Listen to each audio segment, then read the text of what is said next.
Acá tenemos nuestra biblioteca, así es que tomo el Evangelio de Lucas y voy y lo deposito en el estante. Veo en perspectiva y me doy cuenta que debo buscar un nuevo libro. Para ello, argumentos a reflexionar. Leí el Nuevo Testamento para ir en forma alterna, aunque no siempre es lo mejor, pues debo moverme al Antiguo Testamento y debo elegir cuál quisiera estudiar. En mi contexto, el segundo argumento básico es cuáles libros ya estudié. Por tercera vez que voy estudiando la Biblia, me faltan aproximadamente unos 15 libros. Y por cierto, ya llevo casi 11 años en la tercera vez. Significa que voy a llegar quizás a los 15 años estudiando por tercera vez la Biblia. Y si el Señor no viene antes y me da otros 20 años más, significa que solo la voy a poder enseñar 4 veces en mi vida entera. Sí estoy medio loco, ¿verdad? Pero bueno, ¿entendieron lo que acabo de decir? Sí. En fin, en esta tercera vez descubro que tengo ratos de no ir a los libros poéticos, es decir, esta división.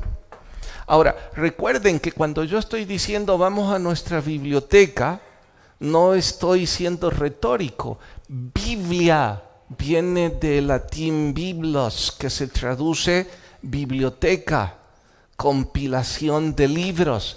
Usted está llevando una biblioteca compuesta por 66 libros de forma literal.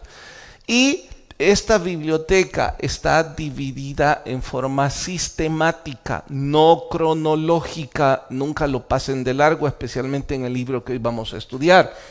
Cronológico significa que se ordena del primer libro que se escribió en esa época hasta el que se escribió por último. El orden no es ese. El orden que esta biblioteca tiene es por temas, sistemático. Por ello, Pentateuco, histórico y proféticos. Pero en este caso se trata de poesía. Han sido ordenados los 5 libros de la Biblia que han sido escritos en estilo poético, no prosaico. Poesía significa arte, rima, métrica. Y deben ustedes deducir, escribir de esta forma requiere un grado académico por encima del promedio.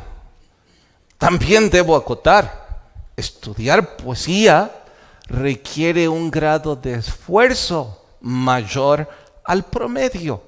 Quienes de ustedes son lectores casuales, quienes de ustedes se duermen en los primeros 5 versículos en un estilo prosaico, si ustedes no toman la decisión seria de estudiar esto en forma sistemática, ustedes van a sufrir los siguientes meses, porque entenderán poco o nada. Es que la poesía no es para el lector casual, irreverente y vulgar. La poesía es para personas que quieren estudiar de forma seria y sistemática y que tienen sed de dar un paso más del promedio. Y este libro, dicen los conocedores, no evangélicos, sino los grandes pensadores de literatura, que es la obra de arte por excelencia. De hecho, el libro que empezamos a estudiar ahora es también el primer libro de los poéticos. Y de forma coincidente, también es el primer libro escrito. Significa que si la Biblia hubiese sido escrita, hubiese sido compilada en forma cronológica, en lugar de tener a Génesis en primer sitio, tendríamos al libro de Job. Bienvenidos hoy a la introducción del libro de Job. Vayan por favor en sus Biblias a Job capítulo 1. El libro de Job capítulo 1, vamos al verso 1. ¿Listas sus Biblias? Bueno, puedo esperar otros segundos. Creo que algunos tienen pegadas las páginas en ese sector de sus Biblias. Despéguenlas, por favor. Ahora sí, ¿listos? Hubo en la tierra de Uz un varón llamado Job. Este era perfecto y recto, temeroso de Dios y apartado del mal. Vaya biografía de este, ¿no? Le nacieron 7 hijos y 3 hijas. Su hacienda era de 7,000 ovejas y da la descripción de sus posesiones. El tipo era millonario para la época y además temeroso de Dios. Leemos hasta ahí. Señor, te rogamos que tu Espíritu hable a nuestras vidas y que podamos todos crecer y enamorarnos del estudio de tu palabra. En Cristo Jesús. Amén. Algunos oradores, especialmente en política, los que son académicos, intentando insultar al que no lo es, dicen: bueno, el estilo prosaico de mi adversario en este debate hace decir esas cosas. Si su oponente no es académico, no se da cuenta que en realidad lo que están provocándole es un insulto. Le explico de qué se trata. El estilo prosaico es cuando se escribe en prosa. El estilo poético es cuando se escribe con arte. No se le resta mérito a la prosa. De hecho, la Biblia completa, excepto los 5 libros poéticos y unos pasajes más o menos, están escritos en prosa. Lo que sucede es que en arte, en oratoria, se supone que debe existir elocuencia, rima, un poco de homilética y qué sé yo, más cosas. Así es que cuando el orador dice, esta persona tiene estilo prosaico, está diciéndole, esta persona habla de forma corriente, casi de forma vulgar. Claro que eso no significa que la prosa es vulgar, solo es un modismo en oratoria que procura resaltar el arte, la belleza y la elocuencia de la poesía. Los más grandes literarios de la historia reconocen y afirman que Job es el poema más hermoso escrito por mente humana. Con el detalle que ellos no se dan cuenta que en realidad está inspirado por el Espíritu Santo, no solo escrito por mente humana. Como sea, déjenme mencionar hasta dónde la influencia de este poema. Imagino que la mayor parte de ustedes leyeron la Divina Comedia de Dante. Cuando yo fui estudiante en el colegio, esto era punto de honor. No sé hoy día, pero para aquel entonces leer a este italiano nadie podía seguir si no conocía a Alighieri. Hablaba sobre el viaje por el infierno que Dante hizo y por el paraíso. Se convirtió en una obra clásica para Italia y para el mundo entero. ¿Dónde está inspirado su argumento básico? No necesito ser estudioso, basta con leer algunos párrafos y uno descubre. Se inspiró en Job, sin duda alguna.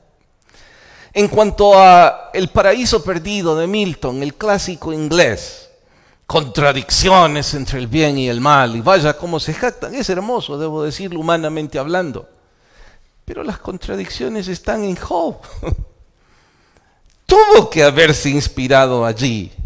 Fausto, el protagonista del clásico alemán, en donde Fausto hace un pacto con el diablo y le vende su alma. Goethe escribe esto. ¿Y dónde se inspiró en semejante poema, sino en el diablo pidiéndole permiso a Dios para tocar el alma? Bueno, el alma no, el cuerpo de Job. No pasemos por alto Martín Fierro, clásico suramericano, los gauchos, sus frases célebres. Déjeme mencionar una. Dice, una esperanza es que el mal es árbol que crece, si es que eso es esperanza. Y para colmo, cortado retoña. Dicen los pensadores, Hernández inmortalizó eso para Sudamérica. Por favor, Job dice en el capítulo 14, una esperanza guarda al árbol. Si es cortado, puede retoñar. Se inspiró en Job. Puedo seguir porque Víctor Hugo, en sus clásicos en Francia, dice que Job es la obra maestra de la mente humana. Oigan, ya viajé por la literatura universal, apenas superficialmente. Los que escribieron los poemas más hermosos de la mente humana de los últimos tiempos se inspiraron en el libro de Job. Vaya que yo no estoy diciendo de forma exagerada que esta es una obra por excelencia en cuanto a belleza literaria. Los libros que antes mencioné, no quise ni en broma hacer gala de ellos, pero yo asumí que la mayor parte, al menos los de mi edad, tuvieron que haber leído esas obras. Eran punto de honor. Pregunté a uno que otro joven y resulta que no tiene ni remota idea de qué yo estaba hablando. Si alguien me pregunta, ¿pastor, cree que deberíamos leer esas obras? Bueno, si usted es un lector empedernido, si usted ya es un autodidacta y lee la Biblia de forma sistemática, además lee un libro afín a la Biblia y su tiempo libre en lugar de televisión, deportes, usted lo ocupa para leer un poco más, pues quizá valdría la pena. De lo contrario, es afán de la carne. No pierda su tiempo, porque las cosas buenas rasgadas de esas obras, si es que tienen buenas, fueron sin duda inspiradas en el libro de Job. Como cultura general, pues si usted tiene el tiempo y la pasión, nunca va a estar de más. Esto no es una lectura liviana. La lectura liviana y corriente es para la gente liviana y corriente. Usted debe y yo debemos esforzarnos para que cuando se trata de la Biblia no nos volvamos lectores casuales, livianos y corrientes. Usted y yo debemos orar pidiéndole al Señor seriedad, reverencia y la entrega a su palabra. Porque por encima de la poesía, esto es palabra de Dios. No solo el libro de Job merece lo que acabo de decir, la Biblia entera. Claro que esta requerirá un poco más porque los livianos y corrientes, les puedo asegurar, entenderán poco o nada. Quienes de ustedes vienen a dormir, a platicar, porque la chica o por el fútbol, no sé cómo presentarles el libro para ponerles pasión, porque va a ser tierra árida para ustedes. Quiera Dios que suceda un milagro. Premisas al respecto. Los conocedores dicen que para que un libro tenga grandeza literaria debe tener cuando menos 3 cosas. La primera es que debe alcanzar lo sublime de la mente humana. Lo segundo es que debe tener una dimensión universal. Y la tercera es que debe tener una profundidad que toque el alma. No lo dicen los teólogos, lo dicen los estudiosos, fuera de la fe. Ahora, nos preguntamos, ¿este poema alcanza esas 3? En cuanto a alcanzar lo sublime, pueden estar seguros que este libro está por encima de ello. Es, aunque complicado, sublime de forma magistral. Tocará temas que dejará boquiabierto a los que sufren como a los que no sufren. Universal, les dije, Los clásicos de Italia, Argentina, Inglaterra, Suramérica son influenciados por este libro. En los últimos 200 años se sigue influenciado a través de ellos, a través de este libro, en cuanto a poesía. Sondear el alma, profundidad, pueden estar seguros que estamos a punto de embarcarnos en una temática que nuestras almas van a ser tocadas.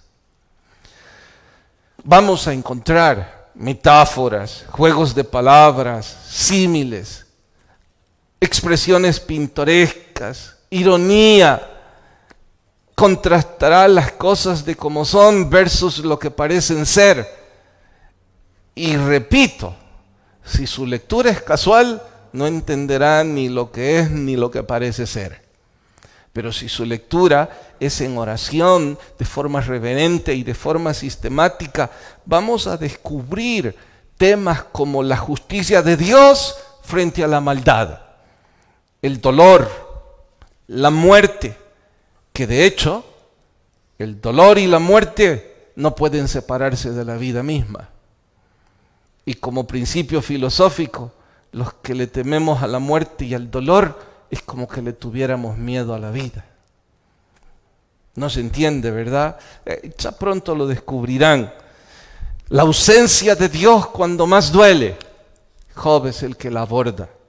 La justificación por fe y otros temas más que tendremos que preguntarnos en algunos capítulos. Oiga, pastor, ¿estamos estudiando poesía o estamos estudiando principios teológicos? Porque hay tanta doctrina que en algunos momentos tendremos que cambiar el estilo y parecerá un tratado doctrinal. Bueno, quizás eso es lo más interesante, la complejidad filosófica frente a los problemas comunes. Es increíble. No es importante si se vive en Italia, si se vive en la pampa del gaucho suramericano, no es importante si se vive en las montañas alemanas. Job parece que está hablando a cada cultura y al mismo tipo de gente en los últimos 3 o 4 mil años. Tan contemporáneo el poema que todos vamos a poder suspirar. Requerirá, recalco, reverencia y dedicación. Vaya que debemos orar y debemos compartir todo esto. El nombre de Job, escuchen un dato curioso, aparece solo 2 veces en la Biblia, para ser específico 3, pero una segunda prácticamente es el mismo. No lo busquen aquí rápido. Dice Ezequiel, si estuviesen en medio de ella estos 3 varones, los pone al nivel de Noé y Daniel. Esto nos lleva a pensar, wow, Job está entre los más grandes. Noé es un patriarca, hablaba con Dios, y Daniel ya no se diga. Si Ezequiel, que es uno de los profetas más profundos, y lo pone al nivel de estos, Job tuvo que ser uno de los grandes. Ese mismo capítulo de Ezequiel lo menciona por una segunda vez, exactamente en el mismo ejemplo. Entonces, por eso dije que esta es una vez. La segunda vez que aparece en la Biblia está en Génesis. Y si Moisés escribió sobre Job, bueno, ya no es necesario hacer conjeturas. Job fue contemporáneo, cuando menos, a Moisés, porque Moisés escribió de él. En fin, llama la atención, solo aparece 2 veces en toda la Biblia y hay tal oscuridad en el significado de su nombre que ni siquiera consideré sabio sugerir algunos de los probables significados de su nombre, porque la verdad es que no se sabe nada, excepto que es Job. En cuanto a su tierra natal, dice que es de la tierra de Uz. Y todo apunta a que esas son las dos probabilidades, la región oriental del mar de Galilea o quizás entre Edom y Arabia. Pero la verdad es que eso no nos dice mayor cosa. Y no debe eso sorprendernos. Si este es el primer libro que se escribió, no deberíamos esperar tener un mapa que nos describa la posición en donde estaba ubicado Uz. Debo acotar, los historiadores creen que fue contemporáneo a Jacob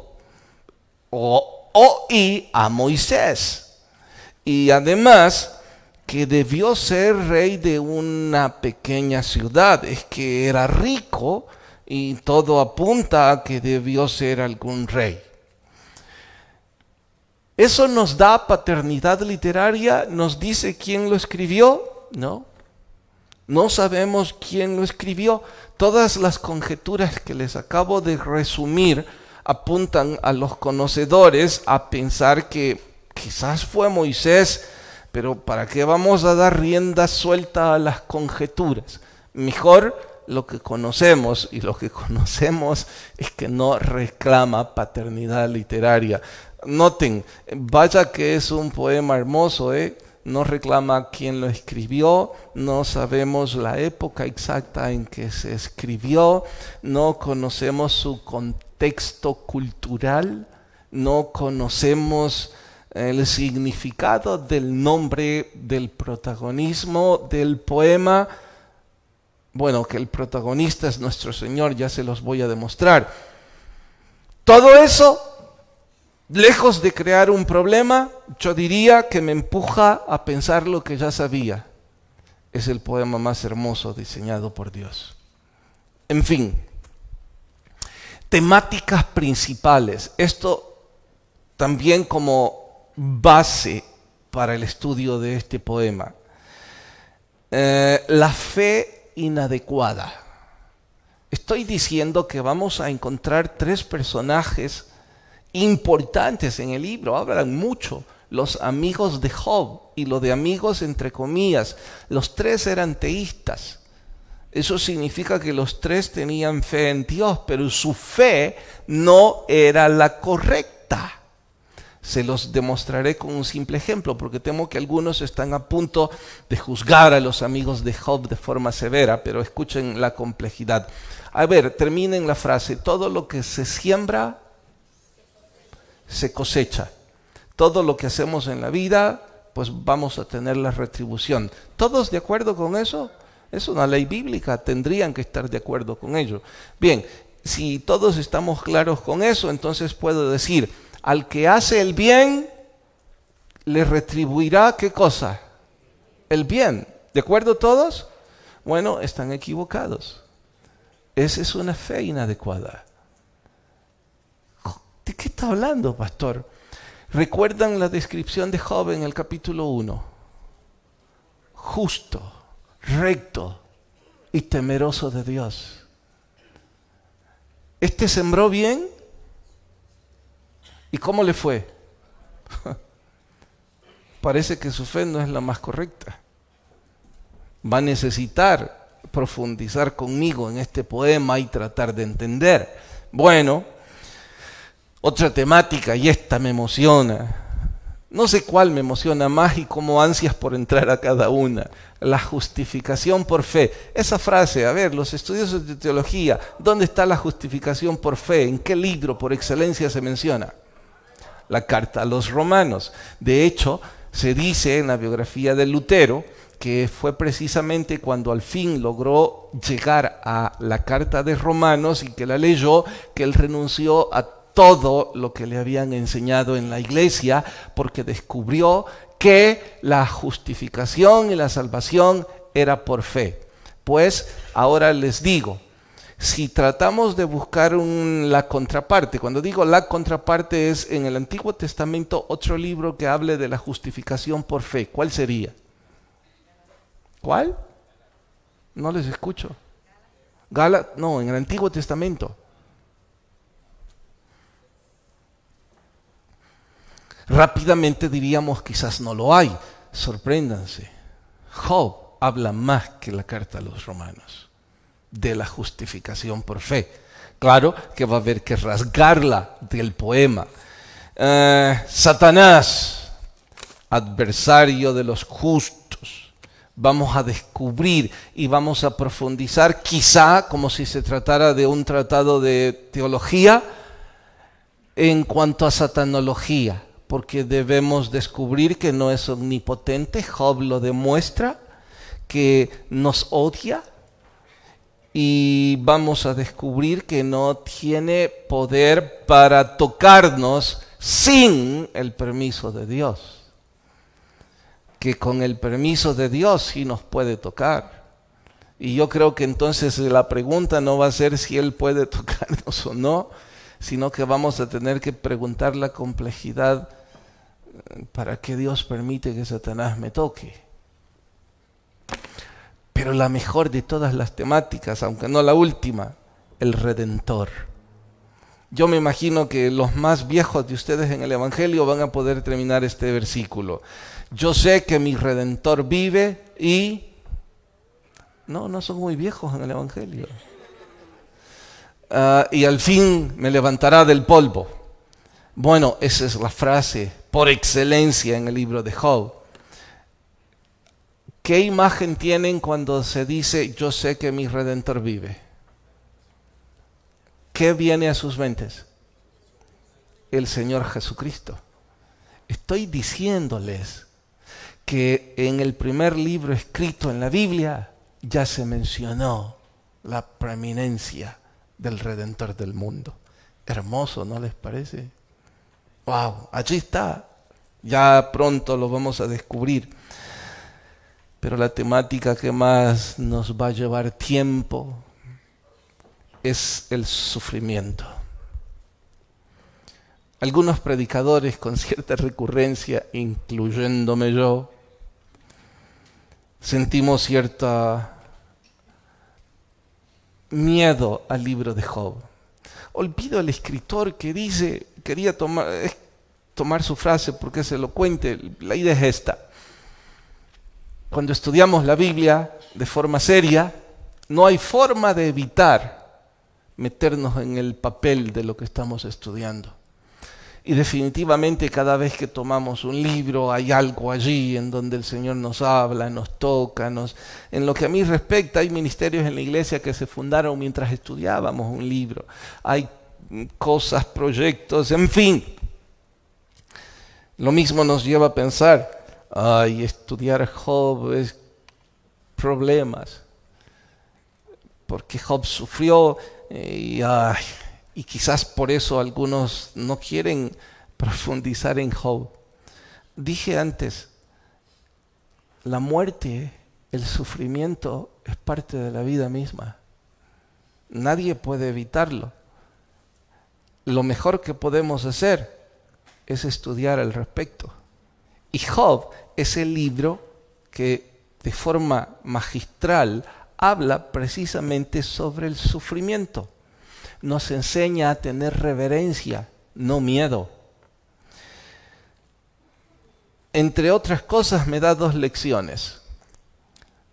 Es que de vez en cuando yo oigo a algunos predicadores, pastores, religiosos, diáconos, qué sé yo, que tienen respuestas para todo. Y tienen respuestas para los que sufren. El libro de Job me deja bien claro que no hay respuestas fáciles para el sufrimiento, que no hay respuestas estereotipadas. Y eso me lleva a 2 conclusiones. Los predicadores o los religiosos, llámeles como quiera, que tienen respuestas inmediatas para el sufrimiento, es, número 1, probablemente porque ellos están bien cerca del cielo, saben qué decir siempre, y si ese es el caso, los envidio porque yo no tengo esa capacidad. Y hay una segunda probabilidad, que lejos de estar cerca del cielo, lo que son es unos charlatanes mayúsculos, que manipulan los sentimientos de los incautos. Y en ese caso, yo quiero estar bien lejos de ellos. El sufrimiento, tarde o temprano, por una razón u otra, nos va a golpear a todos. Los que no son muy jóvenes de sobra saben lo que estoy diciendo. De hecho, cuando ya se han vivido 40 años o más, hay heridas que se llevan en el corazón que probablemente no van a cicatrizar nunca. Que provocaron sufrimiento, los siguen provocando. Que siguen provocando angustia, incertidumbre y dolor. ¿Dónde está el mortal que dice saber las respuestas de todo eso? Incluso pienso que también hay jóvenes que a su corta edad ya sufrieron bastante y no tienen respuestas a sus preguntas. Para ellos la Navidad no es una época que disfruten de ninguna manera, porque sus corazones se estrujan cuando tienen que responder ¿por qué no tengo papá? ¿Por qué no tengo mamá? O los que tengo preferiría no conocerlos.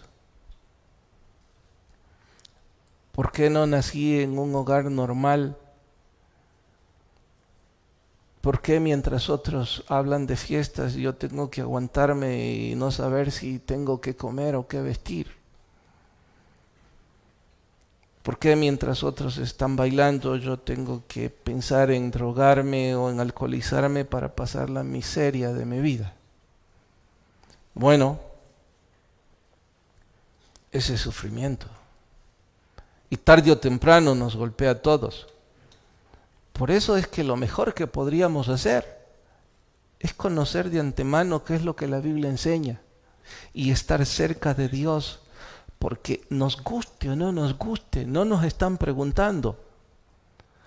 A veces Dios permite que Satanás nos golpee. Está claro en este poema y en otros libros más.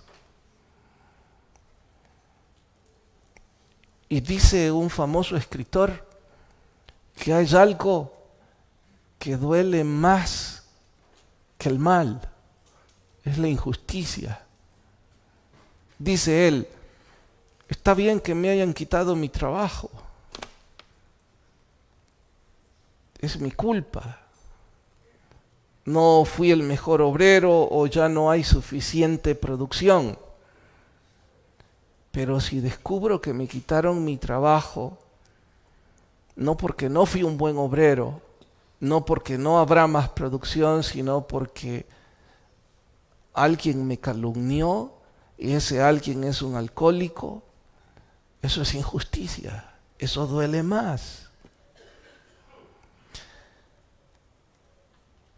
El pecado es sufrimiento, eso es ley. Todo lo que hacemos lo vamos a cosechar, recalco. El pecado trae como consecuencia sufrimiento, pero no todo el sufrimiento es por pecado. Hay personas que sufren y no porque han pecado. Todo eso lo dice el libro de Job. Yo diría que deberíamos estar enamorados ahora mismo, sedientos. Quiero saber más, pastor. La parte en donde las personas dicen, Dios nos abandona, es indiferente. Para mí es más fácil como predicador decirles, no, eso no es cierto, Dios nunca nos abandona. Pero cuando se está viviendo es difícil decirlo. Escuchen esto. Del capítulo 30 en adelante, hasta el capítulo 30 en adelante, no estoy seguro de cuál es la cita exacta, hasta entonces Dios se expresa. Eso significa que durante los primeros 30 capítulos Dios permanece en total silencio mientras Job sufre.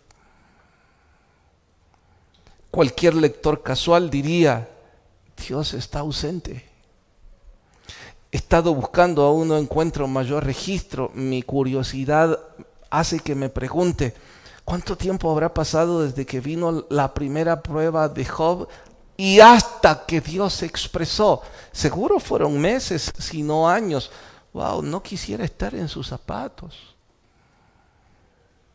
El sufrimiento es parte de eso. El silencio de Dios a veces también es parte. No es el único escritor que lo demuestra. Oiga, pastor, todas estas cosas a mí me angustian, como usted las está diciendo. Antes me angustiaban, ahora me llenan de gozo, porque yo sé que están en la Biblia. Ahora tengo sed de conocerlas. Ahora tengo esperanza, y ya que la esperanza es lo que nos da propósito de vida, entonces pregunto a los que viven sin esperanza, ¿qué sentido tiene su vida? Comer, dormir, trabajar, placer, sufrir, sin esperanza. ¿Cómo cambia la perspectiva de una persona cuando tiene esperanza en lo que la Biblia dice? Pero eso es decisión de cada quien. Oramos. Señor, gracias por tu palabra.